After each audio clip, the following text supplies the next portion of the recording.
The sun shone brightly over the quiet suburban street, where life was peaceful, until she arrived. Clipboard in hand, stance wide like a sheriff in an old western, Karen scanned the neighborhood with a gaze that could turn fresh paint to dust. Today, her target was me. "Excuse me," she huffed, marching up my driveway as if she owned it. "Your grass is too long." "That's a violation." I blinked. A violation of what? Karen squared her shoulders, her eyes narrowing like she was about to issue a court ruling. "The HOA guidelines, of course." I smiled, slow and deliberate. "Karen, I'm not a member of your HOA." For a moment, she just stood there, lips pursed in pure disbelief. Then, with a dramatic gasp, she clutched her laminated rulebook as if I had just cursed in church. This was going to be fun. Before we dive in, let me know, where are you watching this from? Tell in the comments. The sun cast a warm glow over the neighborhood, a quiet and picturesque cul-de-sac where everyone mostly kept to themselves. It was the kind of place where mailboxes stood in perfect rows, grass stayed neatly trimmed, and the biggest drama involved whose trash bin stayed out too long. At least, that was how it used to be before Karen. She appeared one day like a storm in sensible shoes, armed with a clipboard, a laminated set of rules, and an unwavering sense of self-importance. No one had officially given her any authority, but that didn't stop her from patrolling the streets, watching for violations only she seemed to notice. I first met her on what I thought was a normal afternoon. I was minding my own business, sipping iced tea on my porch, when I noticed her marching up my driveway with all the determination of a traffic cop chasing a speeder. She stopped short, planting herself firmly in front of me, hands on her hips. "Excuse me," she announced, voice dripping with authority. "Your grass is too long." "That's a violation." I raised an eyebrow, glancing at my perfectly average lawn. "A violation of what exactly?" She scoffed, flipping open her clipboard as if presenting irrefutable evidence in a courtroom. "The HOA guidelines. Section 4B, paragraph 2, no grass over 3 inches. Yours is at least 3.5. I took a slow sip of my drink, savoring the moment before I responded. "Karen," I said, smiling, "I'm not a member of your HOA." Her expression froze, lips parting in shock. It was as if I had just confessed to a heinous crime. She clutched her rulebook tighter, shaking her head.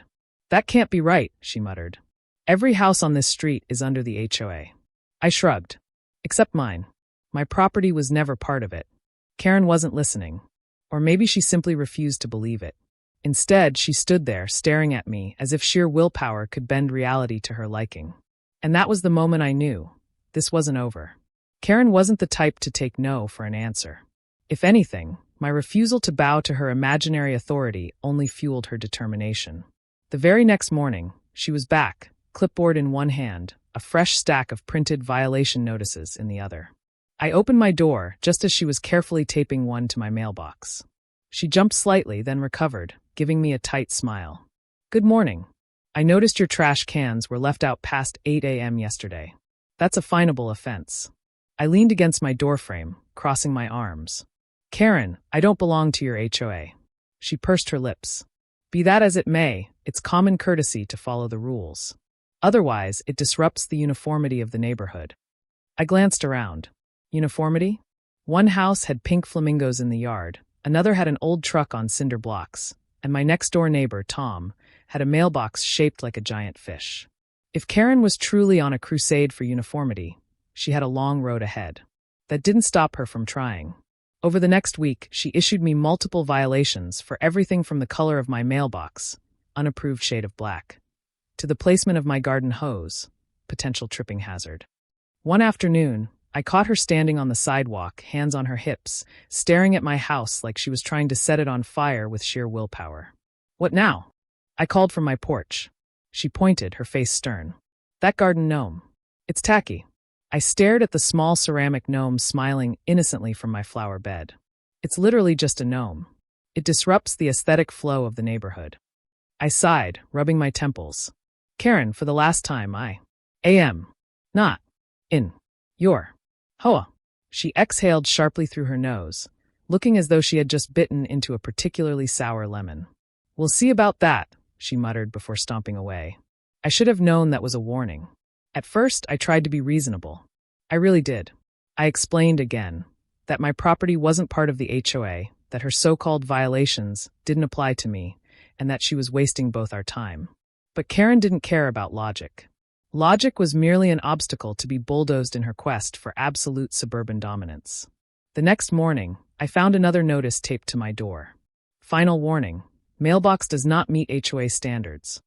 I sighed, crumpling it up, and made a mental note to buy a shredder, specifically for Karen-related paperwork. Still, I decided to have one last conversation with her, just in case she had any small capacity for reason left. I caught her mid-patrol, dramatically inspecting someone's flower bed like a detective solving a high-stakes crime. "Karen," I called, making my way over. She turned slowly, arms crossed, waiting. "I'm really not trying to be difficult," I said. "But you need to understand, your HOA doesn't apply to me." She scoffed. "That's what you think." I blinked. "No, that's what my property deed says." But Karen was already shaking her head, like I was some poor, misguided fool. "The HOA applies to everyone in this neighborhood," she declared, voice thick with self-righteousness. "And that includes you." At that moment, I realized reasoning with Karen was about as effective as explaining algebra to a goldfish. So I changed tactics. I started small. First, I adjusted my garden gnome, just slightly, so it faced her house.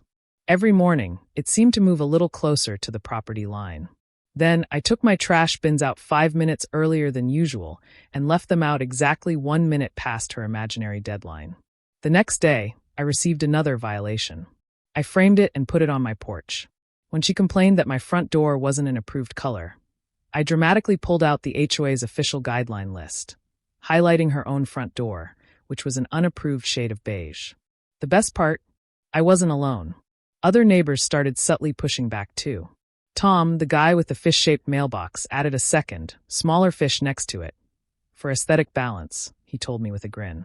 Another neighbor, Mrs. Patel, suddenly had a suspiciously high number of plastic flamingos in her yard, all facing Karen's house. Karen, of course, was livid. But the more she pushed, the more we pushed back. And she wasn't about to take that lying down. Word spread quickly. Karen wasn't just targeting me. She had a long history of terrorizing the neighborhood with her self-appointed rule enforcement. The moment I started pushing back, the whispers started. One evening, as I was watering my front lawn, Tom from next door strolled over, a smirk on his face. "I heard you got a Karen citation," he said, leaning on the fence. "Oh, I have a whole collection now." I pointed to my porch, where my growing pile of ridiculous notices sat in a basket labeled Exhibits A-Z. Tom chuckled. "Welcome to the club." That's when I realized Karen wasn't just my problem. She had been waging her own war against the neighborhood for years. "I got fined for having a bird feeder once," Tom continued. "Apparently, it attracted unregulated wildlife." Mrs. Patel, who lived a few houses down, joined the conversation. "She called the HOA on me last summer because my sunflowers were too tall. She tried to report my cat for trespassing," someone else chimed in. "A cat? Like he was some kind of hardened criminal breaking and entering." The stories kept coming, each one more ridiculous than the last. Apparently, Karen had tried to fine a teenager for parking his bike incorrectly in his own driveway. She had measured another neighbor's fence with a tape measure and left a warning when she decided it was half an inch too tall. And now, she had set her sights on me. But something was different this time. Unlike some of the more passive neighbors, I wasn't playing by her rules. And my refusal to back down was inspiring others to do the same. The next week, small acts of rebellion began popping up all over the neighborhood. Tom added another fish mailbox, right next to the first two. "A trilogy," he explained solemnly. Mrs. Patel decorated her entire front yard with plastic flamingos, now fully committed to the bit. One house put up Christmas lights in the middle of July. The best moment, though, was when Karen tried to call an emergency HOA meeting to discuss these disturbances. Only 3 people showed up. Karen was losing control, and she knew it. That's when things started to escalate. Karen was getting desperate. Her usual tactics, passive-aggressive letters, clipboard patrols, and dramatic sighs, weren't working anymore. The neighborhood had turned against her. Instead of complying, people were openly mocking her ridiculous rules. So, naturally, she doubled down. One morning, I stepped outside to find her on my lawn, tape measure in hand, meticulously measuring my grass. "Karen," I called, rubbing my temples, "are you trespassing right now?" She startled but quickly recovered, standing up and pointing at me like she had caught me committing a felony. "Your grass is 4 inches tall." I stared at her. So, she huffed. HOA regulations state. I held up a hand. Karen, I am not in the HOA. Her eye twitched. Laws apply to everyone, she snapped. You can't just have lawlessness on your property. I took a slow breath. You do realize this is my private property, right? You are literally trespassing right now.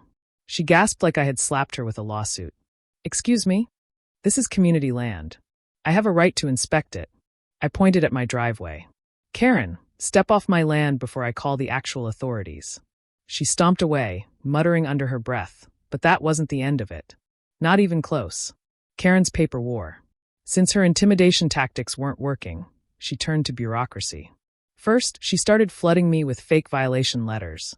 Left on my mailbox, taped to my front door, even tucked under my windshield wipers. Then came the anonymous complaints. Apparently, my mailbox was a traffic hazard. My porch light was too bright.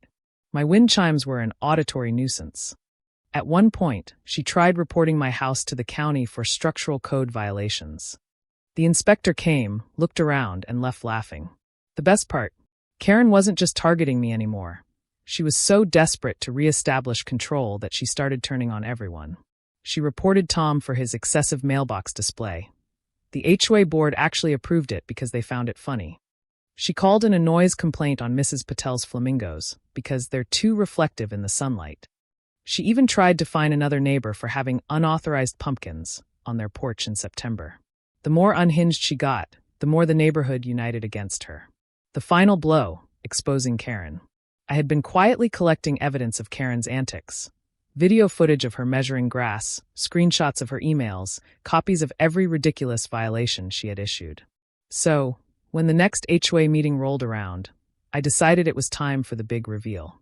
Karen walked in confident, binder in hand, ready to present her usual list of community offenses. But this time, the HOA president cut her off before she could even start. We've received numerous complaints, he said, glancing at the stack of papers I had submitted. Karen, it seems like you've been enforcing rules that don't exist and harassing homeowners who aren't even in the HOA. Karen's face went pale. I was just trying to maintain standards. The HOA president shook his head. We looked into your own property records. You're not in the HOA either. The silence in the room was deafening. That's right. After all the complaints, all the fines, all the ridiculous rules, Karen herself wasn't even bound by the HOA's authority. Her mouth opened and closed, like a fish gasping for air. Then, without another word, she slammed her binder shut and stormed out. The neighborhood was eerily quiet after the HOA meeting. No more passive-aggressive notes, no more clipboard patrols, no more dramatic huffs from Karen as she stalked down the sidewalk looking for her next victim. It was almost too peaceful. Then one morning I saw it. The final, glorious act of karma. A bright yellow violation notice taped to Karen's own front door.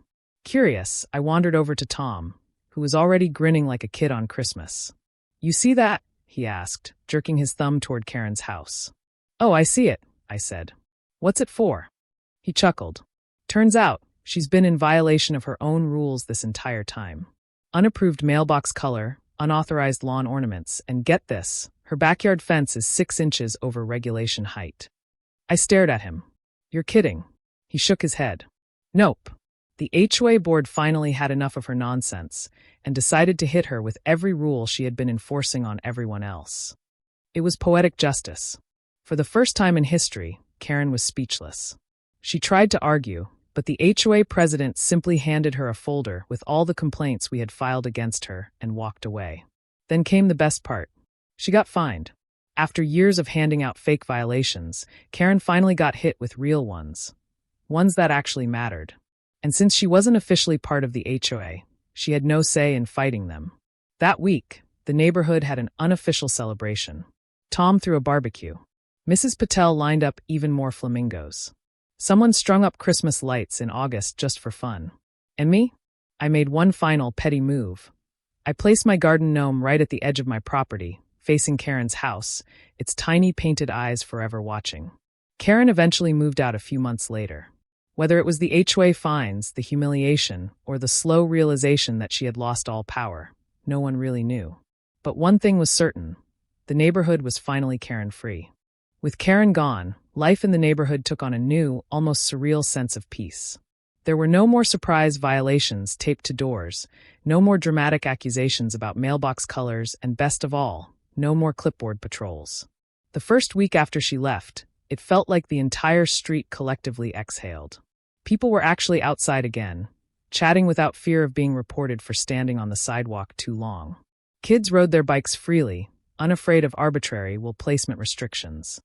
Even the neighborhood pets seemed more relaxed. Tom's cat, previously labeled a serial trespasser, lounged smugly in Karen's old yard like he had won a war. Tom wasted no time in expanding his mailbox collection. Now there were 5 fish-shaped mailboxes, each slightly larger than the last. When I asked him why, he shrugged. Karen always said they were a disruption to the aesthetic balance. So I figured I'd honor her memory by making them even more disruptive. Mrs. Patel, fully embracing her rebellion, turned her flamingo army into an actual seasonal display. Halloween brought skeleton flamingos, Christmas had Santa flamingos, and on Karen's eviction anniversary, we all woke up to a glorious sight, a massive, 12-foot flamingo with a golden crown standing proudly in her old front yard. As for me, I enjoyed the newfound serenity of my Karen-free existence. My grass grew an extra inch just because it could. My garden gnome remained stationed at his post, watching over the land like a tiny, triumphant sentinel. One evening, as I sat on my porch, Tom wandered over, hands in his pockets. Crazy how quiet it is without her, huh? I smirked. Almost too quiet. We both chuckled, sipping our drinks as we watched the sun set over our newly liberated neighborhood. No more ridiculous rules. No more unnecessary drama. Just good neighbors, a little bit of pettiness, and the sweet, sweet freedom of knowing that no one was going to measure our grass ever again. Have you ever dealt with an HOA Karen? What's the most ridiculous complaint you've received? If you were in this situation, how would you have responded to Karen's fake violations? What's the pettiest way you'd get back at a power-tripping neighbor like this? Do you think Karen actually believed she had authority, or was she just on a power trip? What's your favorite moment of HOA karma in this story? Let me know in the comments. If Karen tried to pull this on you, what's the first thing you'd do? If you enjoyed this HOA Karen meltdown and love seeing entitled people get what they deserve, don't forget to hit that subscribe button. Join the HOA Havoc community for more insane neighborhood drama, satisfying karma, and the best HOA horror stories out there. Drop a comment below with your wildest HOA experience, and if you've ever dealt with a Karen like this. Let's keep the chaos going.